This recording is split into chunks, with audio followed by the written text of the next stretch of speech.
You've probably heard about the debt crisis in Greece. You've probably heard about the referendum and how the Greek people voted to reject the terms being pushed on them by the Eurogroup. You've probably heard people speculating as to whether Greece will be forced out of the Eurozone. However, there are several important variables in this crisis that most people aren't talking about. 1. The debt in question is illegitimate. Approximately 90% of the money from these loans issued by the IMF and the ECB was used to bail out private banks. This shifted the consequences of their bad investments to the public sector and to the taxpayers. If the loans weren't used to help the Greek people, then why should they have their pensions looted and their taxes raised to pay it off? This is predatory lending. 2. The Greek debt is not sustainable. It never was. The IMF itself has acknowledged this in internal reports. However, both the IMF and the ECB have refused to consider writing off any of the debt in their negotiations with the Greek government. If creditors refuse to accept a haircut, any bailouts would just push Greece deeper into debt, essentially kicking the can down the road. The IMF and the ECB know this, but they don't care. 3. Greece is just the tip of the iceberg. France, Portugal, Italy, Ireland, and Spain are all facing unsustainable debt loads. This will come to a head eventually. The way the crisis unfolds in Greece is setting precedent. This is why the Eurogroup is taking such a hardline approach with Greece. The last thing they want is to have Spain, Italy, and Portugal to get the idea that they can default without consequences. However, this approach could very well backfire. Anti-Euro parties from both the left and the right have been gaining traction throughout the Eurozone in recent years. The showdown in Greece seems to be playing into their hands. 4. Global contagion is a real risk, and not just because of Greece.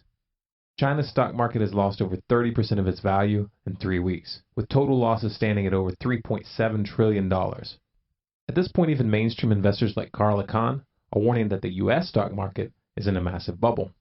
The thing about bubbles is that they tend to look for an excuse to pop. Some people have convinced themselves that the 2008 crisis was a one-time event, and that there's no way that it could ever happen again. This is wishful thinking. The question isn't if we'll see another widespread financial crisis, but rather what will be the catalyst which triggers it. 5. Central bankers may not be able to stabilize markets in the next leg of the crisis. The Federal Reserve never actually tightened monetary policy.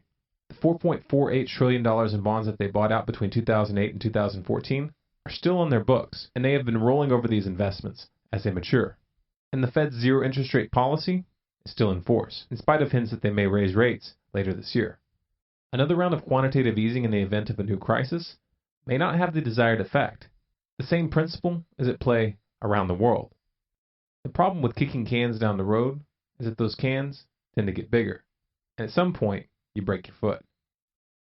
So what's next? In the short term, Greece is headed for some rough waters no matter how the negotiations proceed from here. The Greek banking system will not be able to function without outside help, and outside help hinges upon an agreement with creditors, who don't seem very eager to compromise at this point. The banking situation is already interfering with imports and exports. This in itself will have consequences if a deal is not reached quickly. If chaos follows, there will be a fierce battle to control the narrative. The rhetoric from the Eurogroup is predictable. At each phase of the crisis, they have insisted that the solution to the problems created by the EU is to move towards full political and financial integration. In other words, they screwed up because you didn't give them enough power. Where have we heard that before? If this message resonates with you, spread it. If you want more, subscribe to Storm Clouds Gathering on YouTube, or follow us on Facebook, Twitter, and Google+. If you have a topic request, post it in the comments. And for the full transcript and sources, visit our website at stormcloudsgathering.com.